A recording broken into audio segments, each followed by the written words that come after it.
बहू का जंगल में लटकता हुआ भूसे का घर और रसोई। सुबह का समय था। गिरधारी के छोटे से कच्चे घर के बाहर गाय और भैंसें बंधी थीं। रेवती और रजनी गोबर समेट कर उपले बना रही थी। वहीं गिरधारी और उसके 5 बेटे माधव, लखन, भोला, शिवा और किशन गायों को भूसा डाल रहे थे और दूध निकालकर बाल्टियों में भर रहे थे। अरे रजनी, थोड़ा हाथ जल्दी चला रे महारानी, सुबह से गोबर में हाथ सान रखे हैं। काम है कि खत्म ही होने का नाम नहीं ले रहा। मेरी तो कमर ने ही जवाब दे दिया है आज। अरे माँ, आप तो बस हुक्म चलाया करो। वैसे भी मैं ही तो सारा काम कर रही हूँ, आप तो बस खड़े खड़े ताने मार रही हो। लखन, भोला, जल्दी आज चलाओ भाई, बाजार में दूध पहुंचाने का टाइम हो गया है। रामू काका कल ही शिकायत कर रहे थे कि दूध लेट आता है। बेटा माधव, रामू काका को आज आधा लीटर दूध मेरी तरफ से ज्यादा दे देना। अपने पक्के ग्राहक हैं, उन्हें नाराज नहीं करना है। शाम का समय हो जाता है। घर में चूल्हे के पास सारा परिवार एक साथ जमीन पर बैठकर खाना खा रहा था। सच बताऊं जी, अब मेरे से ये जानवर का काम और घर का बोझ अकेले नहीं संभलता। अब तो बस जल्दी से इस घर में 5 बहुएं आ जाएं तो मैं ये चूल्हा चौका उन्हें सौंप कर चैन की सांस लूं। क्या बात है माँ, आज तो आप हमारे मन की बात बोल गई। मैं तो कहता हूँ जल्दी से 5 राजकुमारियां ले आओ जो आपके पैर भी दबाएं और घर भी संभालें। अरे बात तो तेरी माँ की भी सही है। 5 बेटे जवान हो गए हैं। अब कल से ही मैं और रेवती आसपास के गाँव में तुम 5 के लिए अच्छी लड़कियां देखना शुरू करते हैं। हाँ हाँ बापू, जल्दी ले आओ। ये 5 तो वैसे भी देवदास बनी बैठे हैं। अगली सुबह रेवती और रजनी गांव के मंदिर में पूजा करने जाती हैं। अरे नीच जात वालों, तुम्हारी हिम्मत कैसे हुई भगवान की मूर्त के इतना करीब आने की? तुमने तो पूरे मंदिर का चबूतरा ही अपवित्र कर दिया। निकलो यहाँ से, वरना गांव वालों को बुलाकर तुम्हारी खाल उधेड़वा दूंगा। अरे माफ कर दो पंडित जी, हम तो बस दूर से माथा टेकने आए थे। उस आदमी को फटकार खाता देखकर दोनों माँ बेटी सहम जाती हैं। रजनी, चल जल्दी से पूजा कर और जल्दी से चल यहाँ से। दोनों माँ बेटी जल्दी से पूजा करती हैं और वहां से चली जाती हैं। अगले दिन गिरधारी और 5 बेटे लोगों को दूध बांट रहे थे। तभी गांव का सरपंच शेर सिंह 2 आदमियों को गुस्से में पकड़ कर लाता है। इतने सालों से ये नीच जाति के कीड़े हमारे बीच अपनी जात छुपा कर रह रहे थे। हमारे घरों में उठते बैठते थे। हमारे धर्म को भ्रष्ट कर दिया इन लोगों ने। आज ही इनका घर जलाओ और इन्हें गांव से बाहर निकाल दो। बापू, ये गांव वाले तो जानवरों से भी बदतर बर्ताव कर रहे हैं मासूम लोगों के साथ। अगर इन्हें कभी हमारा सच पता चल गया तो। अरे कुछ मत बोल किशन, और शांति से काम खत्म करके यहाँ से चल। गिरधारी और 5 बेटे दूध बांटकर जल्दी से वहां से चले जाते हैं। कुछ दिन बाद की बात है। गिरधारी अपने पूरे परिवार के साथ पास वाले गांव में अपने बेटों के लिए रिश्ता देखने आया हुआ था। हाँ तो गिरधारी जी, हमारी ये 5 बेटियां तो नाजों से पली हैं। वैसे आपका व्यापार क्या है? कोई बड़ी दुकान या कोई कारखाना है? अरे नहीं सेठ जी, हमारा तो गाय भैंसों का काम है। दूध बेचते हैं और उसी से घर का खर्चा और 2 वक्त की रोटी चलती है। हे भगवान, गोबर और भैंसों का काम? अरे जी, आप भी किन भिखारियों को घर में बैठा रहे हैं? हम अपनी राजकुमारियों को गोबर उठाने वालों के घर में देंगे क्या? इनके पास तो ढंग का घर भी नहीं होगा। माँ, बापू, चलिए यहाँ से। जहाँ इंसान की मेहनत की इज्जत नहीं, वहाँ हमें रिश्ता नहीं जोड़ना। सही कह रहा है बेटा, चलिए जी। पूरी फैमिली वहां से चली जाती है। अगली सुबह गिरधारी के कच्चे घर के पास बने एक छोटे से गोदाम में 5 बेटे बैलगाड़ी से भूसे के भारी भारी बोरे उतारकर अंदर रख रहे थे। कल उस सेठ ने बहुत बेइज्जती की यार। गरीबी का ऐसा मजाक तो कोई नहीं उड़ाता। अरे छोड़ना भाई, जो होता है अच्छे के लिए होता है। तू बस ये देख कि गांव के खेतों से हमें ये भूसा कितनी कम कीमत में मिल गया है। बिल्कुल सही बात है। यह भूसा खाकर अपनी गाय भैंसे एकदम तगड़ी हो जाएंगी और दूध भी ज्यादा देंगी और फिर अपना धंधा भी एकदम बढ़िया चलेगा। हम अपनी मेहनत का खाते हैं, किसी बाप का नहीं। जो हमारी इज्जत करेगा हम उसी के घर रिश्ता जोड़ेंगे। चलो जल्दी से ये सारे बोरे अंदर रखो। अगले दिन दोपहर को सारा परिवार आंगन में बैठकर बातें कर रहा था। तभी रजनी वहां आती है। बापू, माँ, मुझे आप लोगों से एक बात करनी है। मैं पास वाले गाँव में कुंदन से प्यार करती हूँ और मैं उसी से शादी करूंगी। क्या बक रही है तू? दिमाग तो खराब नहीं हो गया तेरा? हमारे खानदान की लड़कियां खुद अपने रिश्ते तय करेंगी। अब बुढ़ापे में मेरी छाती पर मूंग दलने का इरादा है क्या तेरा? रजनी, तेरी शादी हम अपनी मर्जी से करवाएंगे, तेरी मर्जी नहीं चलेगी। अरे समाज में 4 लोगों को क्या मुंह दिखाऊंगा मैं? लोग कहेंगे कि बाप अपनी बेटी को संभाल नहीं पाया। कान खोल कर सुन ले रजनी, तेरी शादी उसी से होगी जिसे मैं और तेरे भाई चुनेंगे। आप लोग मेरी खुशी नहीं देख सकते, लेकिन आप लोग भी एक बात सुन लो। मैं शादी करूंगी तो सिर्फ कुंदन से ही। रजनी गुस्से में वहां से चली जाती है। अगले दिन रजनी कुंदन से शादी करके अपने घर आ जाती है। पूरा परिवार उन्हें देखकर हैरान रह जाता है। बाबू, मुझे माफ कर देना। हमने मंदिर में शादी कर ली है। हमें अपना आशीर्वाद दे दो। दूर हट जा, किस मुंह से आशीर्वाद मांगने आई है तू? तूने तो पूरे गांव में मेरी इज्जत उछाल दी। मेरे तो कर्म ही फूट गए जो ऐसी बेटी को जन्म दिया। पराया धन थी, पर तूने तो हमें कहीं मुंह दिखाने लायक ही नहीं छोड़ा। चली जा यहाँ से और जीते जी अपना ये मुंह हमें मत दिखाना। अरे सास ससुर जी, इतना गुस्सा सेहत के लिए ठीक नहीं है। हम तो बस बड़ों का आशीर्वाद लेने आए थे, नहीं देना तो मत दो। चलो रजनी। कुंदन रजनी का हाथ पकड़कर उसे अपने साथ ले जाता है। ऐसे कुछ महीने बीत जाते हैं। गिरधारी अपने 5 बेटों के साथ एक और गांव में रिश्ते की बात करने गया था। देखिए गिरधारी जी, आप भले आदमी हैं, पर मेरी मजबूरी समझिए ना। आपके पास पक्का मकान है, न ढंग का व्यापार। सिर्फ गाय भैंस का दूध बेचकर मेरी बेटियों को क्या सुख देंगे? क्योंकि गांव में हर दूसरा तीसरा व्यक्ति गाय भैंस के दूध का ही व्यापार करता है। भाई साहब, मेहनत की रोटी खाते हैं, भूखे नहीं रखेंगे आपकी बच्चियों को। अरे मुझे माफ कीजिए, मैं अपनी लड़कियों को उस गोबर के ढेर में नहीं भेज सकता। बापू चलिए यहाँ से। पूरा परिवार वहां से चला जाता है। रात का समय हो जाता है। पूरा परिवार अपने घर पहुंचकर सोने की तैयारी कर रहा था। तभी कुंदन और रजनी वहां आते हैं। क्या ससुर जी, कैसे चल रहा है आपका दूध का धंधा? गांव वालों को खूब बेवकूफ बना रहे हो।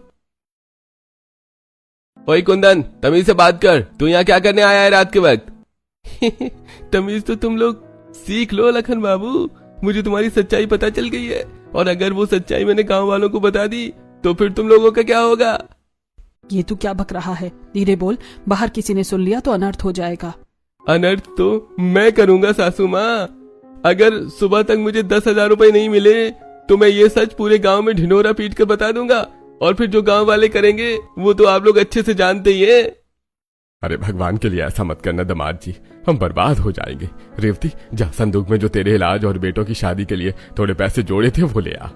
रेवती रोते हुए अंदर जाती है और एक पोटली लाकर कुंदन के हाथ में रख देती है। कुंदन वो पोटली लेकर वहां से चला जाता है।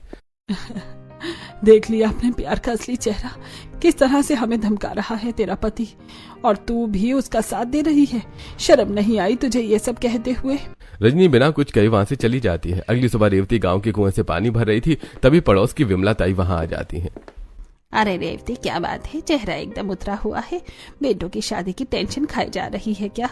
क्या बताऊं विमला, गरीबी के मारे कोई अपनी बेटी देने को राजी नहीं है। समझ ही नहीं आता इन 5 का घर कैसे बसेगा। अरे तू परेशान मत हो। पास के रामगढ़ गांव में रामदीन नाम का एक आदमी है, सीधा साधा गरीब परिवार है।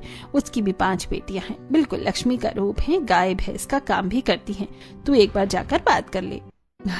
सच कह रही है विमला, भगवान तेरा भला करे। मैं आज ही अपने घर वालों को लेकर वहां जाती हूँ।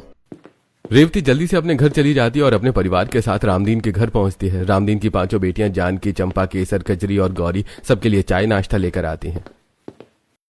गिरधारी जी, बच्चियों को तो आपने देख लिया, सब काम काज में माहिर है। वैसे आपका व्यापार क्या है? देखिए रामदीन जी, मैं आपसे कुछ नहीं छुपाऊंगा। हमारे पास कोई पक्का मकान नहीं है। हम गाय भैंसों का दूध बेचकर अपना पेट पालते हैं। मुझे आपकी यही सच्चाई भागी गिरधारी जी। हमारा भी यही हाल है। हम भी जानवरों का ही काम करते हैं। हम दोनों का कर्जा एकदम बराबर है। बस एक दिक्कत है, मेरे पास शादी ब्याह में खर्च करने के लिए फूटी कौड़ी भी नहीं है। अगर आपको मंजूर हो तो मैं कल ही गांव के छोटे से मंदिर में अपनी 5 बेटियों का कन्यादान कर दूं। अरे भाई साहब, हमें कुछ नहीं चाहिए, बस घर को संभालने वाली बहुएं चाहिए। हमें आपकी बात 100% मंजूर है। अगले दिन गांव के एक छोटे से मंदिर में 5 बेटों की शादी हो जाती है। देखिए जी, भगवान ने हमारी सुन ली। मेरे घर में एक साथ 5-5 लक्ष्मी आ रही हैं। हाँ रेवती, अब हमारे दिन जरूर बदलेंगे। शाम का समय हो जाता है। गिरधारी के घर के बाहर 5 बहुओं के गृह प्रवेश की तैयारी चल रही थी। तभी कुंदन वहां आता है और गिरधारी रेवती को एक कोने में ले जाता है।